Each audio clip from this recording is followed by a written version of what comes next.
The object model in Python is really very powerful and well designed, and Python does support inheritance and polymorphism. So let's take a look at an example of how we do inheritance and polymorphism in Python. First, we'll make a working copy of oop2.py.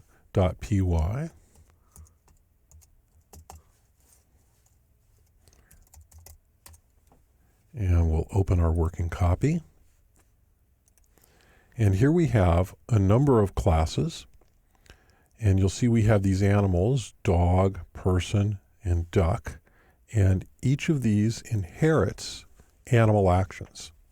So animal actions has the code in it. It has these 4 methods: quack, feathers, bark, and fur. And you'll notice that each of these methods is defined on one line.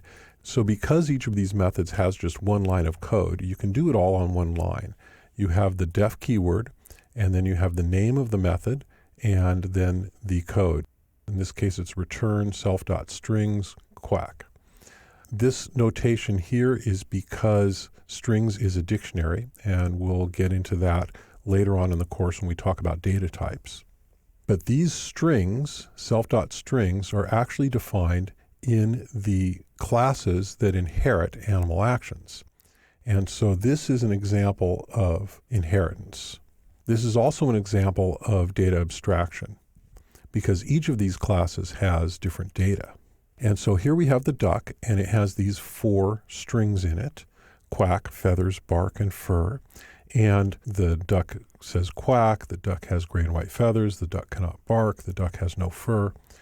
And then we have a person, which also inherits animal actions, and the person has quack, feathers, bark, and fur. But for quack, instead of saying quack, the person imitates a duck. The person takes a feather from the ground and shows it for feathers. For bark, the person says woof. For fur, the person puts on a fur coat. And then we have dog, which also has quack, feathers, bark, and fur, and does dog-like things with these. And so this allows us to abstract all of this data and to use it in exactly the same way in each of these classes. Because each of these classes inherits animal actions, these methods become available in each of these other classes. So when I create a duck object, here we have Donald equals duck. That duck object will have these dictionary strings: quack, the duck has gray and white feathers, and it will also have these action methods: quack, feathers, bark, and fur. And so I can call duck.quack, and I can call duck.feathers. The beauty of this is I can also define a person, John, and I can call in the forest where it's expecting a duck, I can call it with John. And so here we have an iterator. We are calling for O in Donald, John, and Fido. So O will be sequentially Don and John and Fido. John is a person. John is not a duck.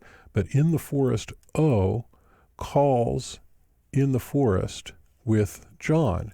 And in the forest expects a duck object. So it calls duck.quack and duck.feathers. Well, John implements, because John is a person. Person inherits animal actions, and it implements quack and feathers. So this is called polymorphism. And let's see how this works. Remember, we're going to be calling in the doghouse and in the forest for each of these 3 objects: Donald, John, and Fido. A duck, a person, and a dog. First we'll call in the forest for each of them, and then we'll call in the doghouse for each of them. So I'm going to run this. And we'll take a look at the results. In the forest, we have quack, and the duck has gray and white feathers. So we're calling quack and feathers for each of these. We're calling quack and feathers also for the person. And it says the person imitates a duck, and the person takes a feather from the ground and shows it.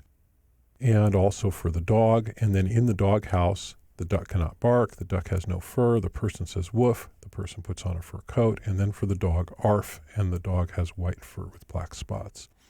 So this is an example of polymorphism and inheritance in Python. Now, real quick, I want to also show you this example that's been rewritten as a model view controller. Model view controller is a very common pattern in object-oriented programming, and I just want to show you that we can do exactly the same thing and actually separate it out a little bit further. In this case, we're not bothering to define the data for that which doesn't apply for each of these. So the dog doesn't quack, so I'm not having a string for dog. So this is the modeling, and we have the model for the duck and the person and the dog. And each of these inherits animal actions. And in this context, we don't really care about the implementation of animal actions because all that matters is that we're modeling each of these types of objects. The view is the implementation of how do we view each of these things. So we have these four methods: bark, fur, quack, and feathers. And they each call do action with the word bark, fur, quack, and feathers. And then do action is a local method, and you'll notice it has this underscore. That doesn't make it special in Python, but it does tell the person who's reading it that this is something that's just going to be called internally. You're not going to want to call this on the object. You're just going to want to call it from inside of the object or inside of the class. So this gets called from each of these methods. And if the action is not found in the strings, then it has a default that it does, where it says, this animal name has no action. And so that allows us to model these and to actually expand them and define more actions and to not have to worry about doing a whole lot of extra modifications to the parent class. And then the controller is, of course, how we call all of this stuff, which is pretty much the same. So this does exactly the same thing. If I go ahead and run this, we'll see that our result is exactly the same. But what we have here is a refined version of the same thing using a model, view, and controller pattern. It's a contrived example, but this is commonly how we can do object-oriented programming in Python 3.